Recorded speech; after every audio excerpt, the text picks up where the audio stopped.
let's recap the Reeb graph definition, right. So, we said that we want to take the connectivity of the level sets and we care only about the number of connected components, right. So, this is a very simple form of topology, right. So, the simplest form, and we are saying every connected component shrinks to a point, right, and then you kind of glue these points together, right. This gives you a graph, right. This graph is called the Reeb graph, and formally this is the quotient space of the domain that is given by the equivalence relation, right. Okay. So, it is important to understand now the connection between changes in topology and the different types of critical points, right. We know already that there is a relationship, we will study this a little bit more carefully now.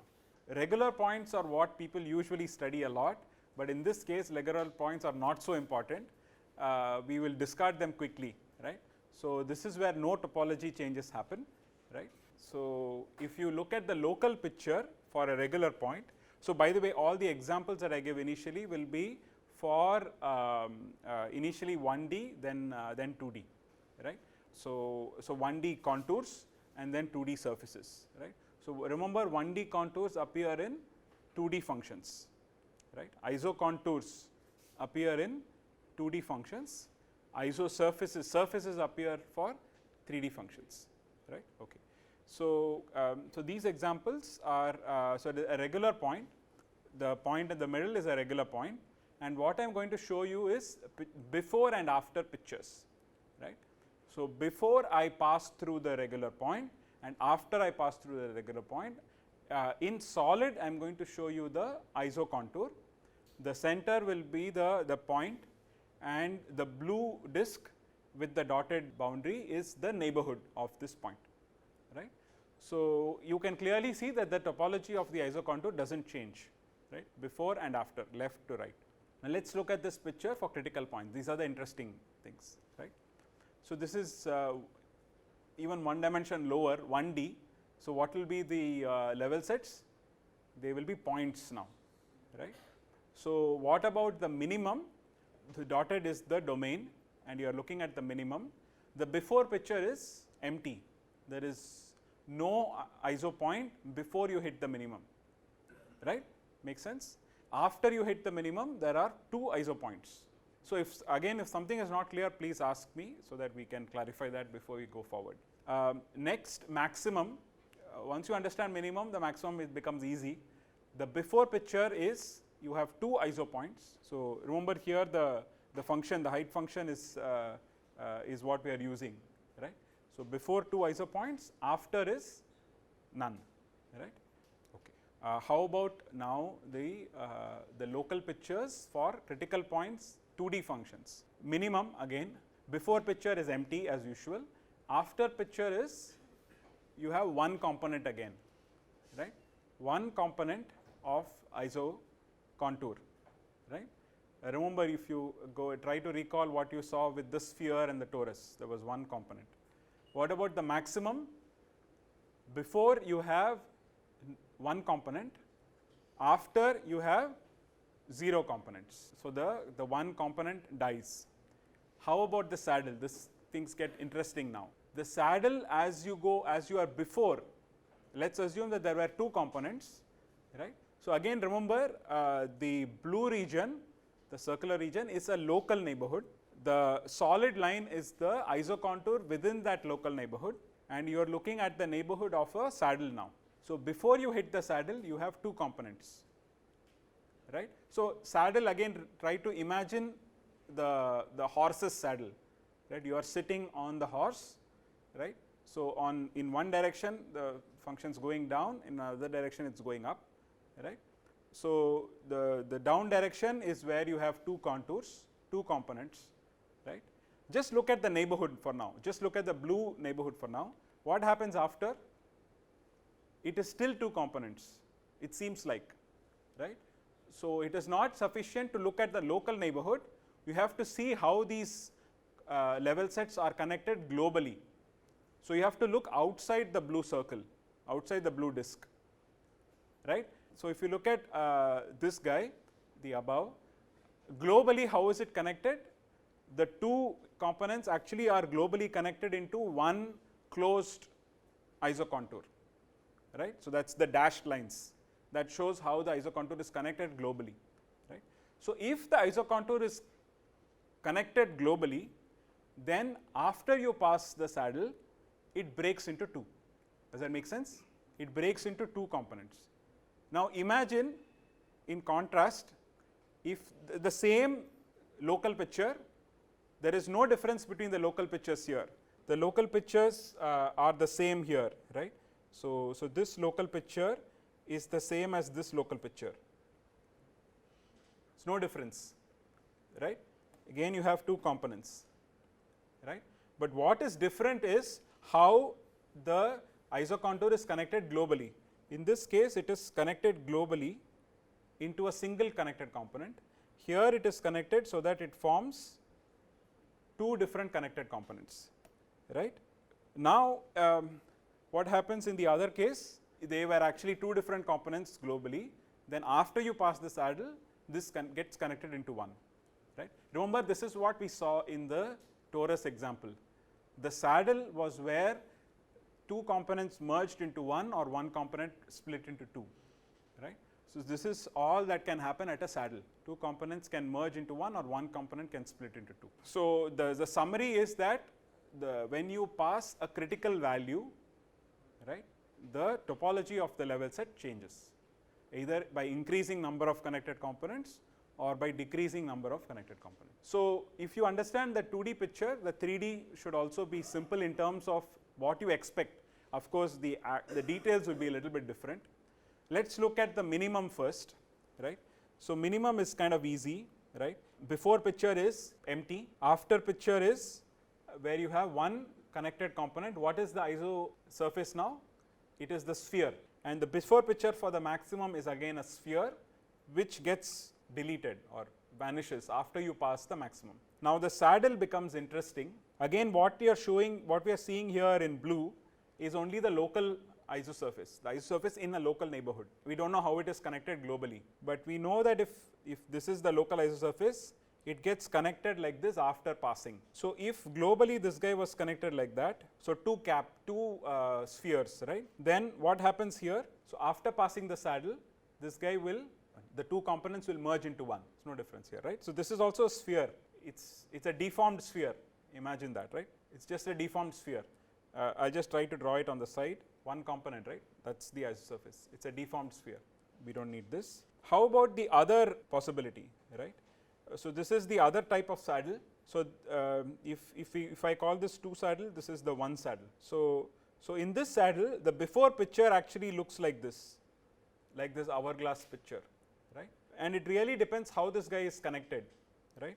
Again, if this is connected like this, after you pass the saddle, that one component splits into two. So, this was the same as the 2D case. So, there was no issues, right. Now, something else can happen. This is what makes things interesting, right. Now, here remember what we said was we had two caps here. What if these two guys were connected like this?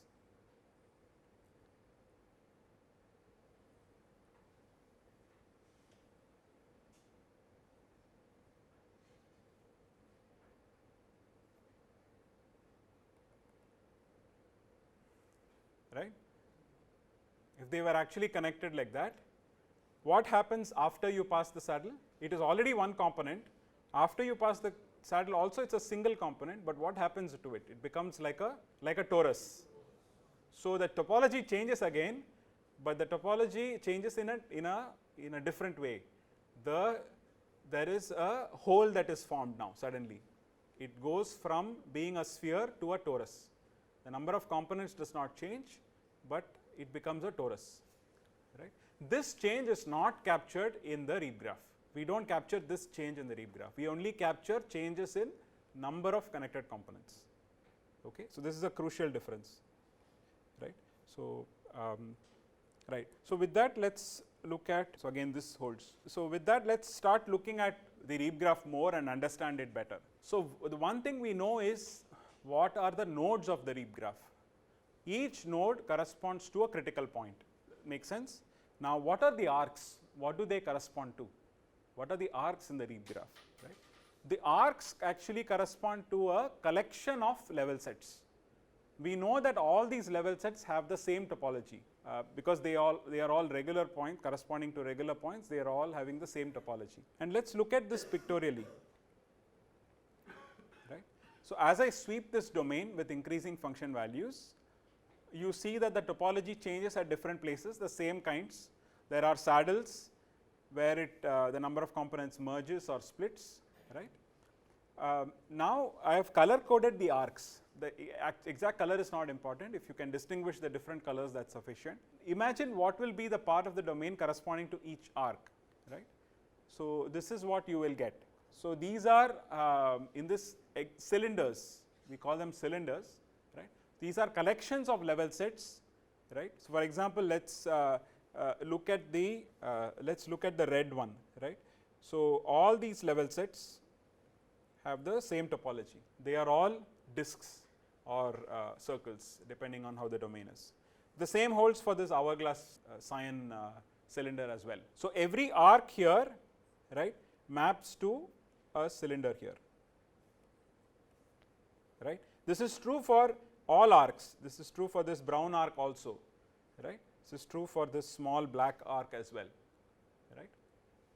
This is important. We will come back to this later. Right? Because this is going to be playing an important role in understanding something about our data. Right? This mapping between arcs and subdomains, right, or cylinders is going to be useful later. So, this is where I wanted to stop, but let's talk about properties now. Right? Let's take the torus which is lying flat on the ground, right, and not upright. What will be the Reeb graph is the question. Now, what do you expect? What is the minimum? If you take the height function, the minimum is actually degenerate. It's the entire set of points. It's the entire set of points which actually the torus lies flat on the ground. So, you will actually get a circle of minima. Right? And as you keep increasing, what will you get? Will it be 2 disks or 1? Right. So, in this case, the Reeb graphs, it seems like the Reeb graph will not have a cycle, right, in the middle.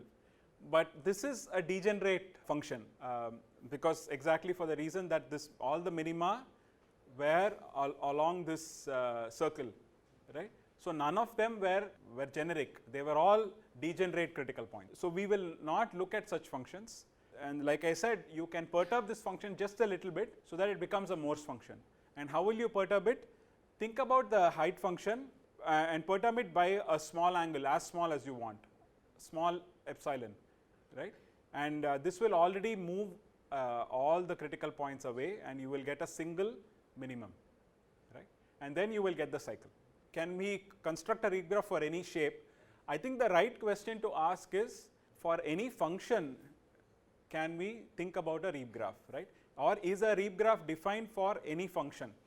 The shape is not so important, right? What is important is the function that is defined on that domain, right? So, the Reeb graph, remember, Reeb graph R is always defined for a function, right? It is not defined for a domain, it is defined for a function. What I am telling you is, if you give me a function that is defined on a domain, I can construct the Reeb graph for you, or I can define the Reeb graph for you, right? So, it is defined for all functions. You can take the height function, I am just using that for illustration purposes. You can take other functions as well. You can remember that function which was increasing radially out. That is another function. You can take a sinusoidal function, define it on top of the torus. You can still construct the Reeb graph for that, right? Okay. Right. So, let us talk about surfaces a little bit to introduce some topology, and then talk about properties of the Reeb graph. So, here are different surfaces, right. So, I am going to talk about topology of manifolds, but I am going to give examples in 2D, right, only of surfaces, right. The reason is that there is a very nice result there, it makes sense to talk about that, right. You probably, that is another take home message. So, this is a result about characterizing surfaces. So, when you take surfaces are 2D, you just see them in 3D, but they are inherently 2D objects, right? You take a sphere, it's inherently 2D. Now the result actually says that the surfaces that you see on the screen, these are all the different types of surfaces that are possible. So formally what it says is that if you take orientable surfaces, right, so this is another technical term, just means that your surface has a well-defined orientation. There is something which is clearly outward and something which is clearly inward. The result says that all these orientable surfaces are fully characterized by their so-called genus. So what this says, so what it says is a surface M can be written as a sphere together with G tori, right? So G different torus, right? So you have what you are seeing examples for here is just the 1 torus, 2 torus and 3 torus, and you can keep extending that. So right, so these are all the different kinds of surfaces that are possible, none else. Any surface is one of these, belongs to one of these classes, is what it says, right? Any orientable surface belongs to, S is a sphere.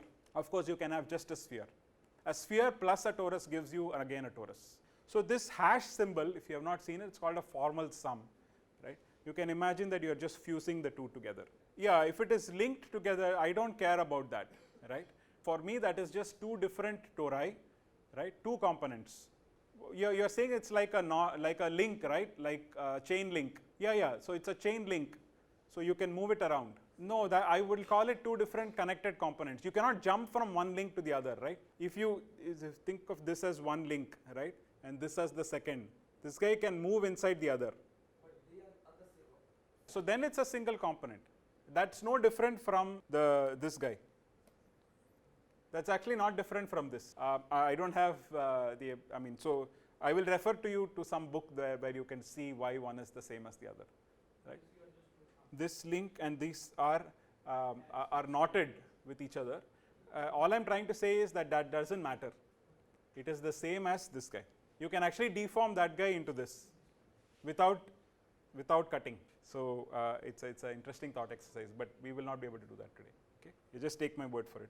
So so this is a characterization, and there is a number associated with each of this surface, which is called the genus, right? It counts these what you see really as holes, right? This is not going to be the same as what we will do later, but the genus actually is counting here this something like this, right? It's counting these guys. Kind of informally, this is what it's counting, right? The Euler characteristic, if you have seen the Euler number, right, or the Euler formula, is related to the Euler characteristic, and the Euler characteristic is defined as 2 minus 2g in this case. If g is the genus, then the Euler characteristic is 2 minus 2g, right?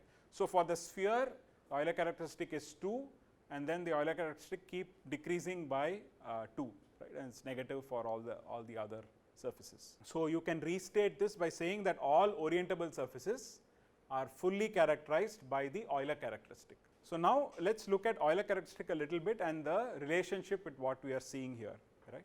The Euler characteristic happens to be a shape invariant, right? Because we saw that for surfaces, they fully characterize the surfaces.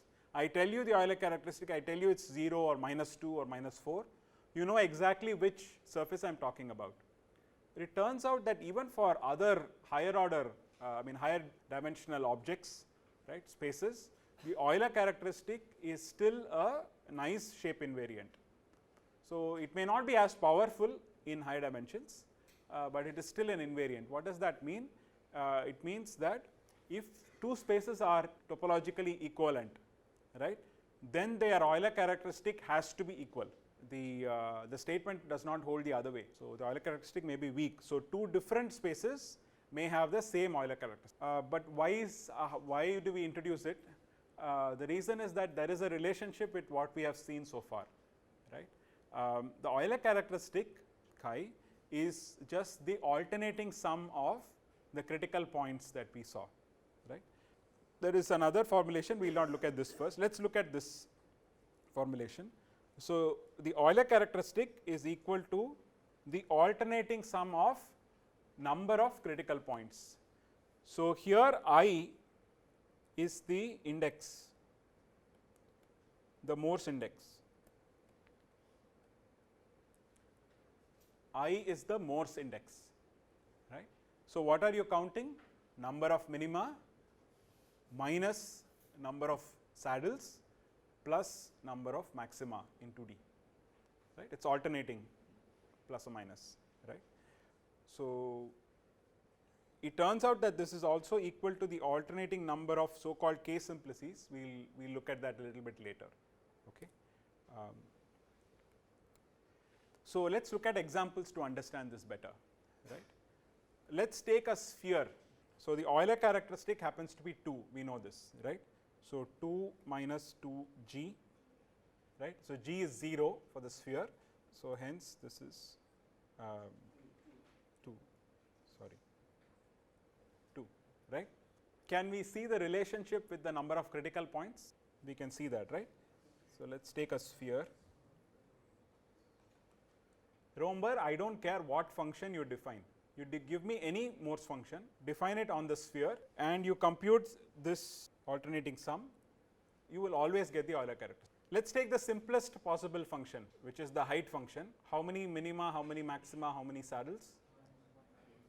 Right. How many saddles? 0 saddles, right. So, you have 1 minus 0 plus 1. Can somebody think of another function that is defined on the sphere, just the shell, the sphere, some other function? Radially outward, that was for the ball. This is just the sphere. The domain is just 2D, right. Can you think of something else? Can you say that again? Perimeter. Okay, so let's. I don't know if I understand it correctly, but let's think about it, right? So you are saying that the function here is say 0, and then increases maybe,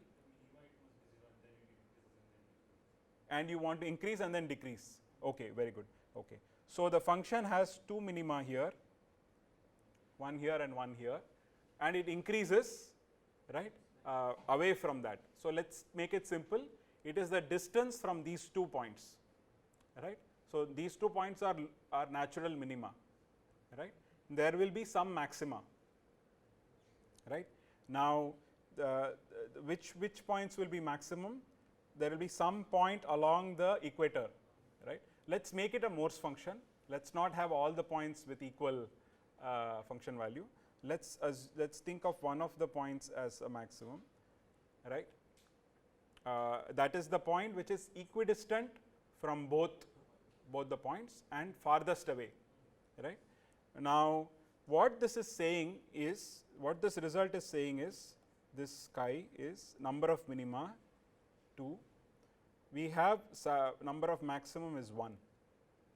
So what does that tell you about the saddles that should be there?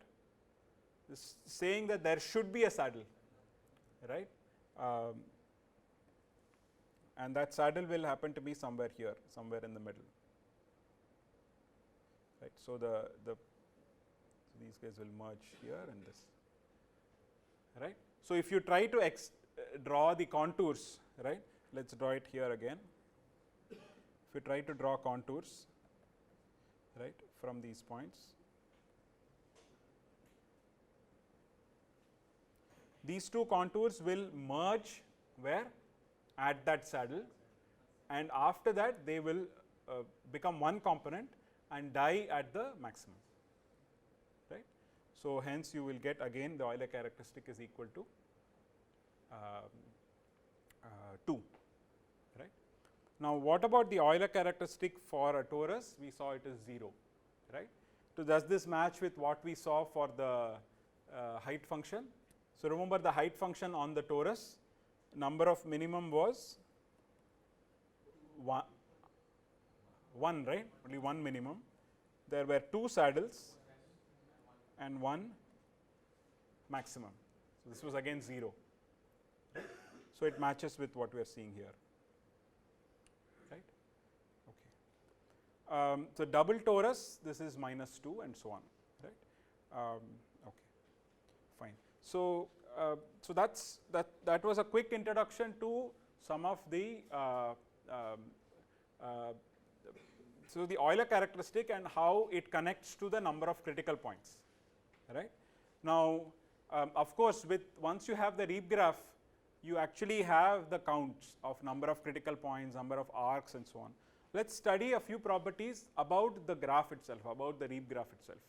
We already saw that the nodes can either be minima, they can be saddles, or they can be maxima, right. What will be the degree of the nodes here, right. So, what will be the degree of minima and maxima? They will be 1, they have to be leaves, right, because the number of components either increases from 0 to 1 or goes from 1 to 0, right. So, those are exactly the nodes with degree 1.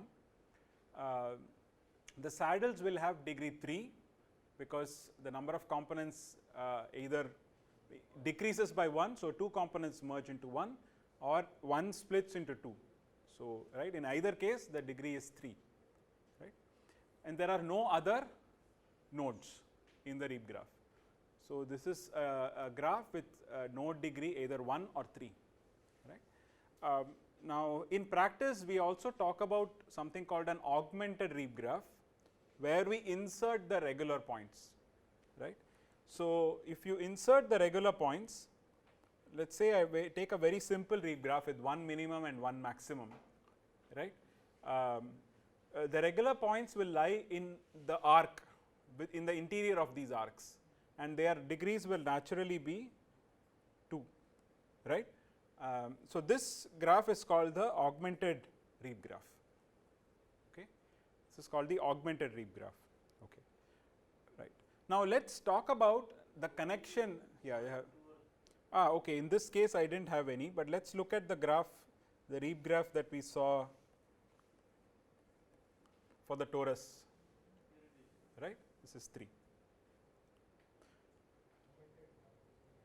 Okay.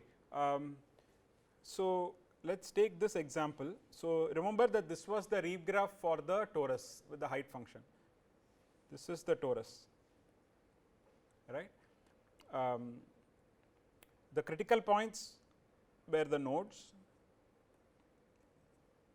right. What were the arcs? They were collections of isocontours that came from here, like that, right. Now, all the regular points lie between a pair of critical points, right, in terms of the function value, right. They will appear, or they will also appear on the Reeb graph somewhere, right. They are not explicitly represented. You take every regular point, it will map to exactly one point in the Reeb graph, and it will be in the interior of a arc, right. So, if I pick a regular point here, this guy will map to some point in this arc, right. It is a unique map, and so it will map to a point, and naturally that point will have degree 2. So, if you declare that point also as a node in the graph, the number of arcs increases by 1 and the number of nodes also increases by 1. So, this new graph where you insert the regular points is called the augmented Reeb graph, right. So, what is the benefit of the augmented Reeb graph? It allows you to take this map back from the graph to your domain. So, augmented points are not critical points. Say that again, please. Augmented points are not critical. No, the augmented points are not critical points. The critical points will already appear in the Reeb graph. The benefit of including the augmented, doing the augmentation is that you can now go from the arc into the domain, because you know exactly the regular points that this arc corresponds to, right. So, the augmentation helps with constructing that inverse map back into the domain. Okay. So, now a little bit about other properties of the graph, right. We know what the nodes correspond to, what the arcs correspond to, what are the node degrees. How many components will the Reeb graph have? as a graph, how many connected components does it have? So remember that this is a map from the domain, right, using this quotient topology, right. Now, what does it preserve? Every connected component of the iso surface maps to a point, right. So if you have a connected component of the domain, right, and you have a Morse function defined on it, right, all the level sets will be connected to each other. So this entire domain will be mapped to one connected component of the Reeb graph, right. So if you have a single torus and you have a height function, the Reeb graph will have one connected component. You have two tori and you have a function defined over this two tori, right, then the Reeb graph corresponding to that will be two different components, right. So, so this is what we are saying here, that the number of connected components of the Reeb graph is equal to the number of connected components of the domain, which is manifold here M, right. The beta 0 is the technical term for this, right. It is called Betti number, and I am not going to talk about it because it has a brown color, right. This is called the 0th Betti number, in fact, right. So the 0th Betti number. Okay. So this is more or less direct because it follows from the definition, right. The number of connected components is preserved. But how about loops? How many cycles or loops can the Reeb graph have, right? This is an interesting question which is not so trivial to answer, right. So there were questions about how will the Reeb graph be, right, if I tilt it and use a different function, right. We already saw that the number of nodes can change, the number of critical points can change, right. The question is, can the number of cycles change? Can you define a function, a Morse function on the torus such that it has, the Reeb graph has no cycles, right. And so it turns out the answer is no, right. And in fact, you have this relation which follows if again from the same argument, right. Beta 1 actually counts the number of cycles, not connected components, it counts the number of cycles or loops, tunnels, right. Remember, we are mapping connected components to connected components, right. So if you have a tunnel, right, in your domain, that tunnel is connected, right, and you are mapping it to some space, right. That space. So if you are taking this, so maybe I draw it again.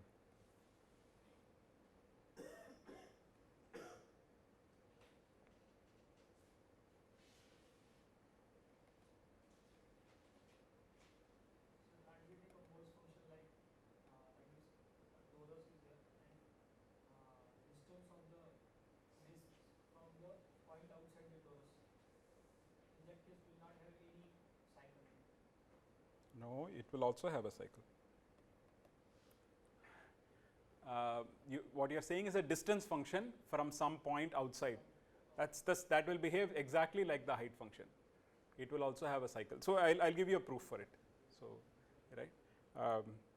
Okay. So here, what we are seeing here. So now I'm trying to argue that the number of cycles in the Reeb graph cannot be more than the number of tunnels in your domain.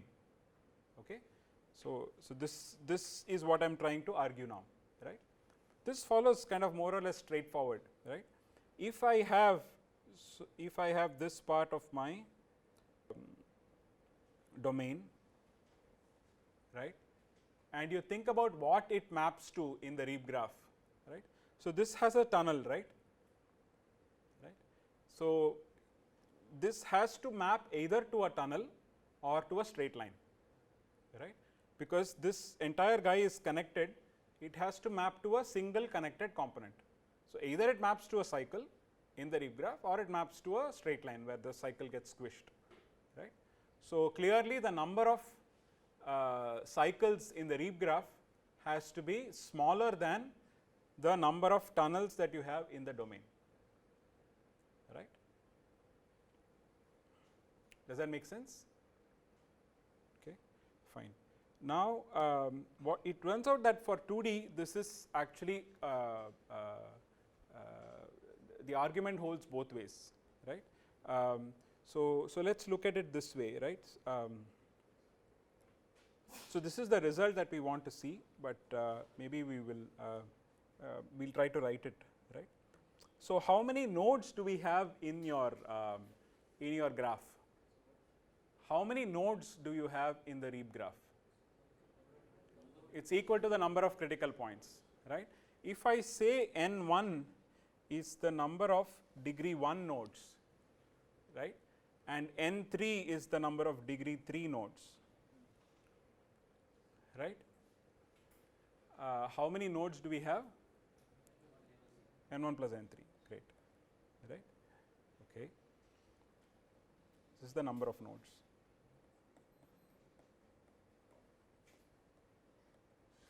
Okay. How many edges?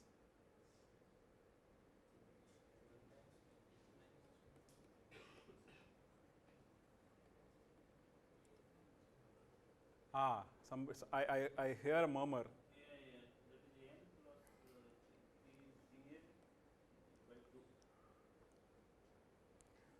Say that again, please. How many edges? 3 and 3 plus n1 over 2. Fine. Okay. So now how many cycles?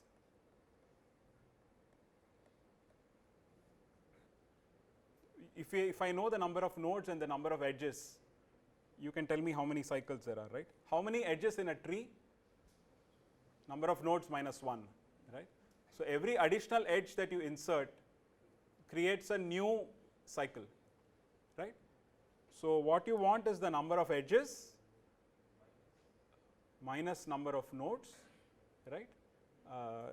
And there is a 1 factor there, right? So what you really want is, so what happens for a tree? For a tree, the number of nodes minus 1 is the number of edges, right. So what we really want to calculate now is the number of edges minus this number, right. So 3 and 3 plus n1 over 2 minus n1 plus n3 and 1, right. Can somebody calculate that for me?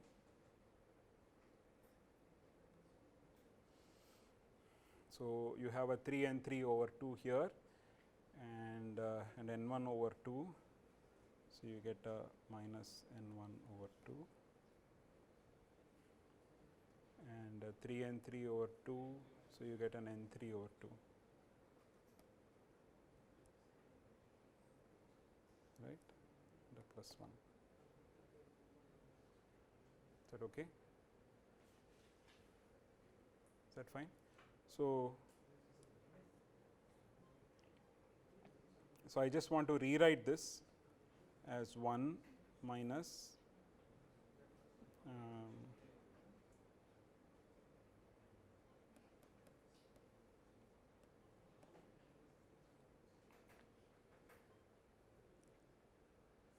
is that okay?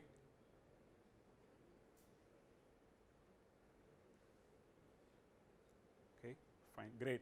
So this is just manipulation. So if I may be doing something wrong here, right? It's difficult to do this here. But if I've not done anything wrong here, can we recognize this expression, right?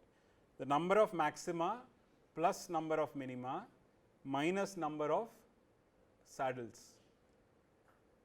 What is that? We saw the alternating sum, right? This is the Euler characteristic, right?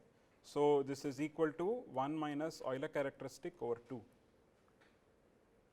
right? And we know that the Euler characteristic is what? 2 minus 2g, right? So, if I replace that, this will be 1 and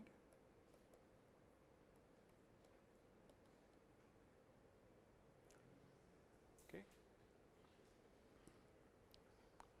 So, what we have is that the number of cycles is equal to the genus, right. So, the only crucial argument here was about the number of cycles here. So, the number of cycles is what? So, if I have a tree, right, with let us say 4 nodes, right, I know that it has 3 edges, right. If I have a graph, right, and I have I know it is connected, right, every additional edge on top of that 3 is going to create a new cycle for me, right. So, I am counting that, I am counting the number of cycles. So, I am counting the excess. So, this is number of edges, right. I am counting the excess number of edges on top of the n minus 1. This is number of nodes minus 1, right. So, that is all I am counting, I am counting that excess, right. So, of course, this is a more like from first principles argument. There is a more direct argument using homology groups, we will not talk, I did not want to introduce that. Right. This is a more direct argument that the number of cycles is equal to genus, right. So, what is this true for? This is true for manifolds, okay, 2 manifolds in particular, right, because that is where you have genus and so on, right. But it turns out that something like this holds okay. So, I do not know how to erase the whole thing. So, what we want is an expression for the number of cycles in your Reeb graph, right. So, the argument we saw was something that holds primarily for surfaces, for orientable surfaces, right. So, there we saw that the number of cycles is equal to the genus, right. It turns out that something similar to this holds even if you do not have a nice orientable manifold, right. Even if you have a punctured torus, right, you have a boundary, right. So, you have a torus, right, and there is a puncture, right. This is a boundary, right. So, that is open. That did not belong to the classification of surfaces, remember, right. We were looking for only closed surfaces then. So, even in this case, one can show that the number of cycles, the loops, is bounded between the genus G and 2G plus H minus 1, where H is the number of boundary components.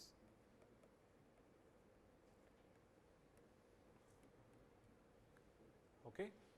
So, in this case there is one boundary component, right. So, you can say that it is bounded from G to 2G,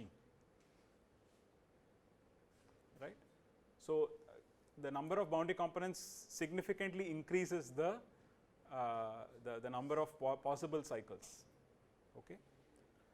But what is interesting is this case the number of cycles or the loops is fixed no matter what function you choose, right. That is a very strong result. Okay.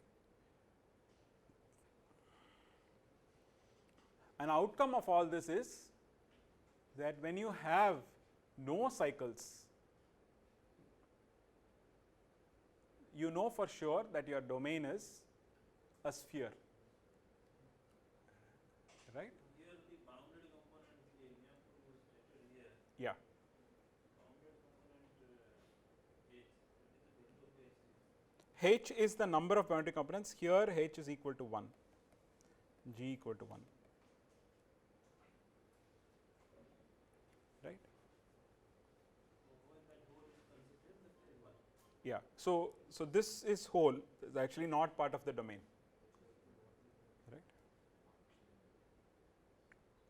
So what this means is when you have like a sphere, right, or a circle, right, or a higher dimensions, right, equivalent of the sphere, then you know that the number of loops is actually equal to 0.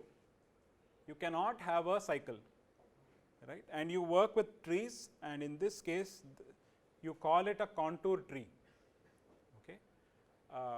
Why contour tree? I'll come to that name, right. So the contour refers to one connected component of a level set. So we will see a picture, so we will see that again, right. So in this case it's a tree, and so this is a nice special case that we will look at in a little bit more detail. Okay. Right. So let's look at that. The definitions are still the same. There is no change in definitions. You will just see the tree structure is more apparent here, right. So let's look at a function now. We are going to move away from height functions. So you will have to pay attention to the level set and how it's connected, right. The shape will not matter anymore, right. So let's look at this 2D function. This 2D function is mapped to color. This is how you read the picture. Dark colors correspond to low function values. As you increase as you go towards white, you are increasing the function value, right.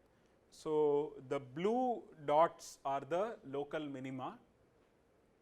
So A, B and C are local minima, right, and all the corner points L, N, M, J and on the top G, they are all local maxima, right, and the other green points are the saddle points. You can see a few isocontours are shown here. Try to trace beginning from A, right. The isocontours will be having a single component at A, right, and let's assume that B also has a similar scalar value. So right, at some point of time, so I don't want to use the pen. So A and B, right. So there are two contours, one surrounding A and one surrounding B.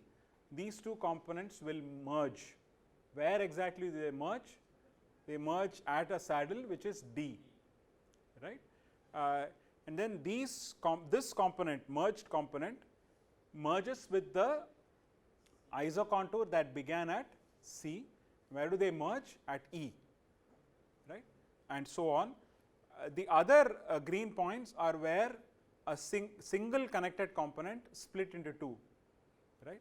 So for example, at F, right, if you look at F, or let's see something simpler. At I, what is the before and after picture? Before picture is like that. After picture,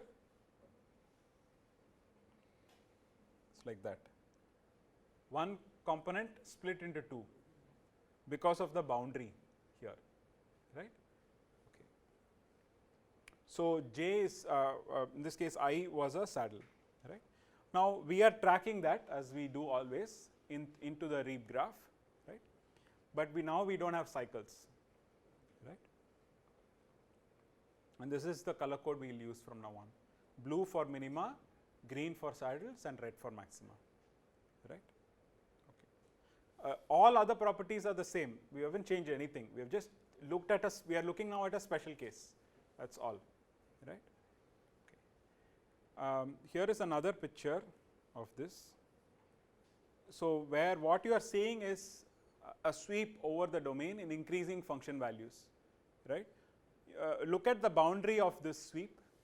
You will notice that the number of components is changing, right. So now there is one component soon, and this one component will, now there is one component. This component splits into two, right, and each component will die at the maximum, right. So this is also the same as your Reeb graph, right. but each connected component, so right now you have two components, each component is referred to as a contour, right. So, each component is individually referred to as a contour, and hence we call this a contour tree. Okay. Right. Now, you can see in this contour tree some arcs are long, some arcs are small, right. And if you remember the video we saw from a while ago, right, the initial tree that was shown there, I will show it again later, right, was very dense. There were a lot of arcs, right, and that is what happens in practice. There will be lots of arcs, you won't have a nice simple tree, right. So, you will need a way to simplify your tree, right. So, we will talk about that now. Right. So, here is a simple example, things are never as simple as this, but it is good for illustration. On the left you see a terrain, right, and we are again using the height function, right. So, the height function has one minimum, one saddle and two maxima, kind of the inverted the picture of the example we saw earlier, right. One of the hills is much smaller than the other, right. So, this hill is at 80, if you can't read it, this is 80, this is at 90 height, right, and this is at 50 height, right. So, one of the hills is much smaller than the other, right, and we would like to perform some simplification, right. What is a systematic way of simplifying the contour tree, right. So, that is the question we are trying to answer, right. Of course, if you have just a tree, right, one way to simplify the tree is to remove nodes, right, or to remove arcs, right, that will reduce the number of arcs and the nodes, right, directly. But this pruning of the graph or the tree should make sense, right. So, we would now like to do some simplification that is meaningful, right. So, let us take an extreme example, right, where I have something like that, right. What we are showing in the picture here is more extreme than what we saw earlier, right. So, you have a small bump on a big mountain, right.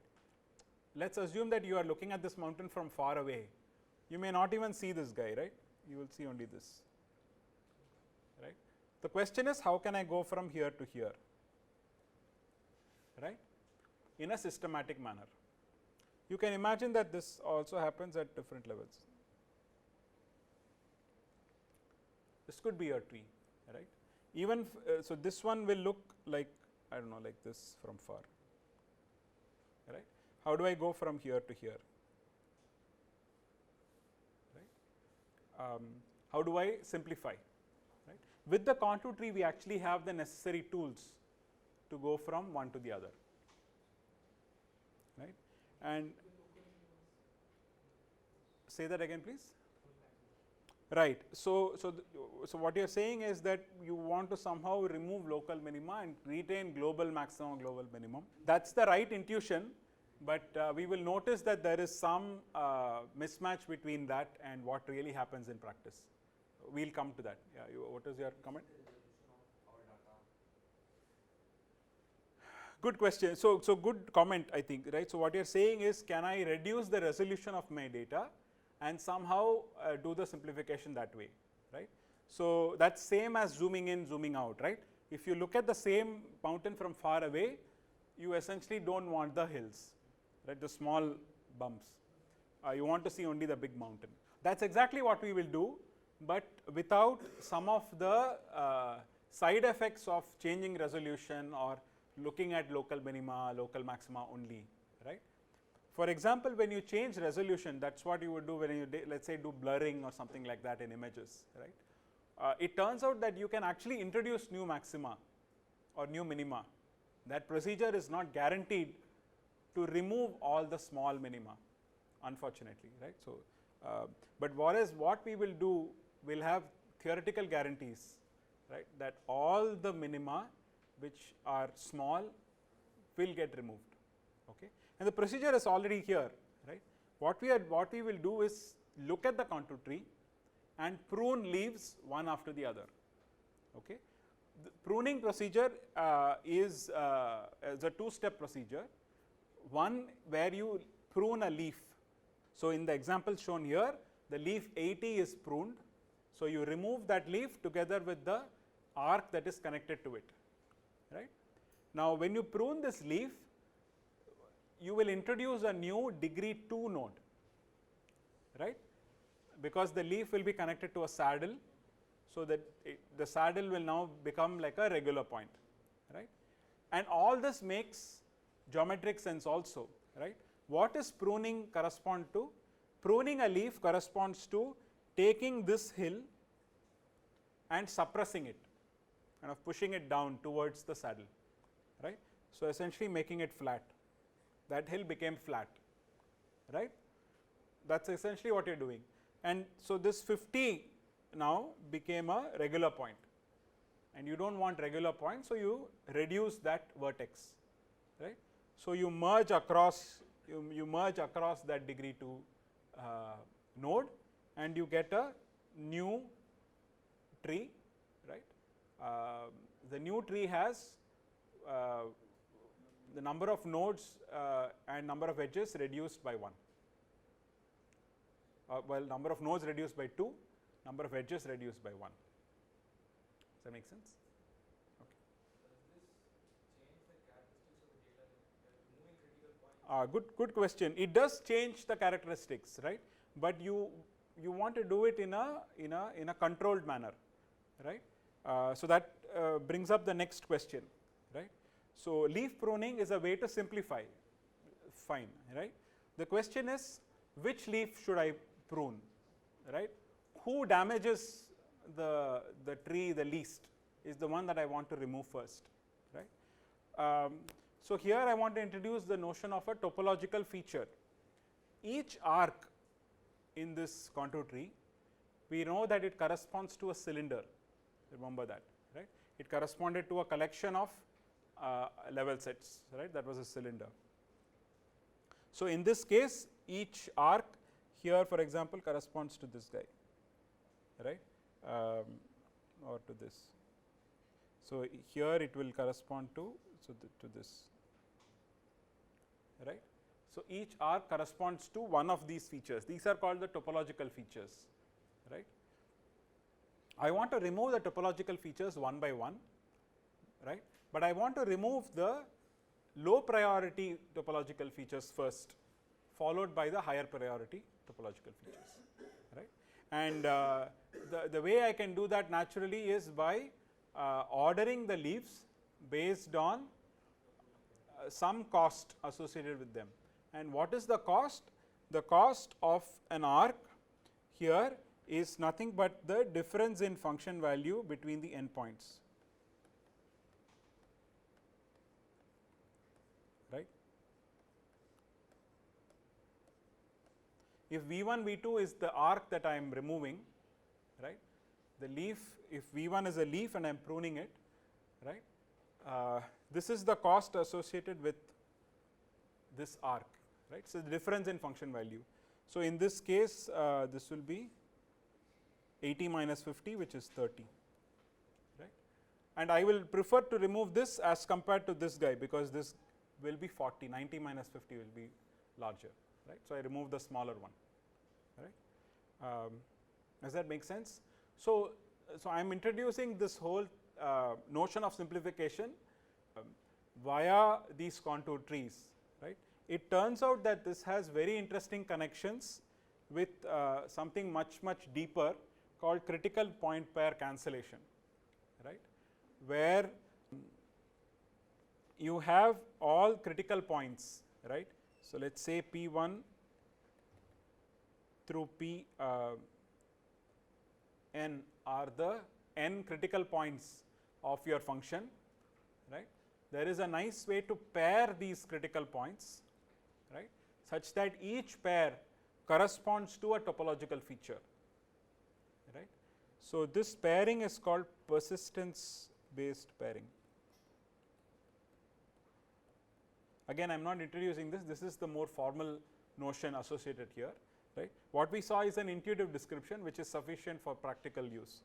So, this persistence based pairing, right, of critical points is a way to go from the critical points to the topological features, right. And every pair, persistence pair, corresponds, has an associated weight, right, and that is called the persistence of that particular pair. And you can remove critical points in pairs. Remember, we cannot remove them individually, because if we remove them individually, what properties will suddenly start breaking? Can you think of any property that will break if I remove just one critical point? Remember some of the what you will suddenly start have degree 2 nodes, okay, but you remember some of the invariants that we studied, for example, the Euler characteristic. We said the Euler characteristic does not depend on the function, right. You are not changing the domain here, you are only changing the function. So, the Euler characteristic should not change, right. So, if you want a valid function after pruning, you cannot remove one critical point, you have to remove them in pairs. But can I remove a minimum maximum pair for a 2D function, in this 2D function? Can I remove a minimum, that is also a pair, can I just remove it? How will that change the Euler characteristic? Will it, right, so the minimum contributes +1, the maximum also contributes +1. So, what does that mean? You have critical point pairs always have to be, one has to be a saddle, the other has to be a minimum or a maximum, right. So, you know exactly which pairs correspond to topological features, right. So that is the implication of all this, yeah. If you remove the global maximum and the global minimum, right, in this case it happens to be global maximum minimum, by the way it does not have to be global maximum minimum.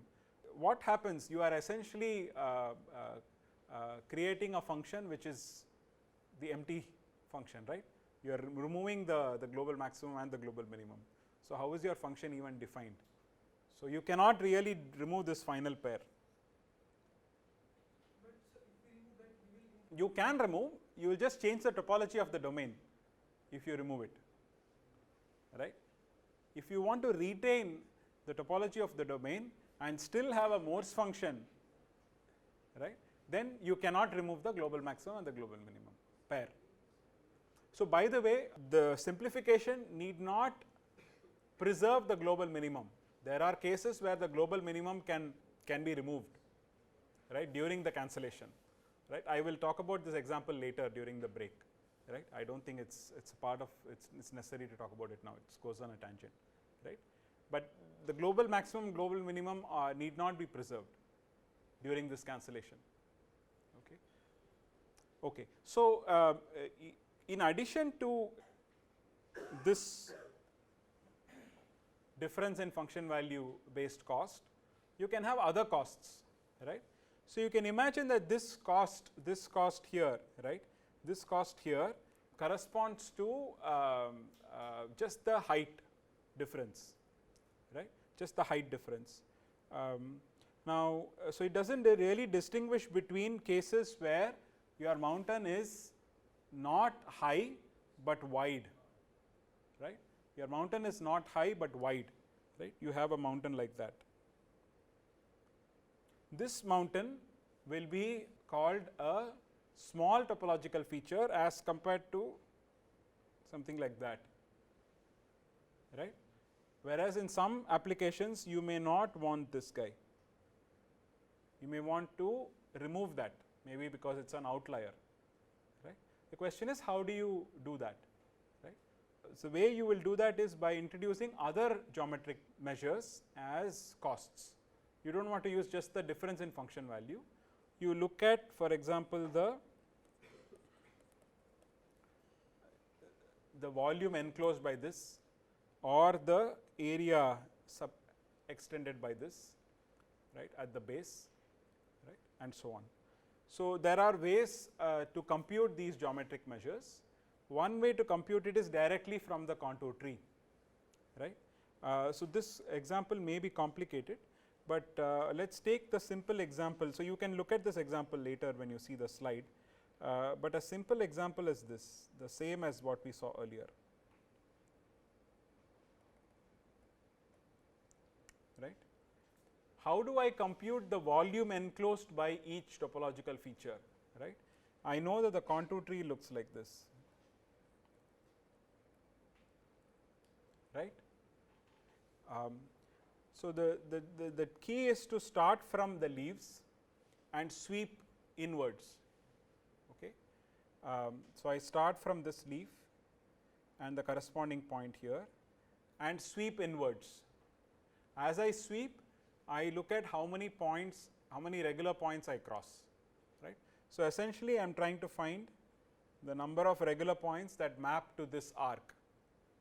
Right. That gives me a approximation of what is the surface area of that feature, right. So I am done with this. Next I sweep inwards from here. This gives me a sense of how many regular points correspond to this guy, and so on, right. So this allows me to compute the geometric measures that I wanted to compute here. Okay. So the point I am trying to make here is, you do not necessarily have to focus only on function value difference, you can look at geometric measures also, right. And the last here, so depending on which feature you use, whether you use height difference or volume multiplied by the height, right, it is called hypervolume, you can get different simplified trees. Right. So this really depends on the application. So in all these cases, the original tree was very, very complicated, right, and here you have pruned it based on height or volume or hypervolume. Okay, fine. So we will stop here.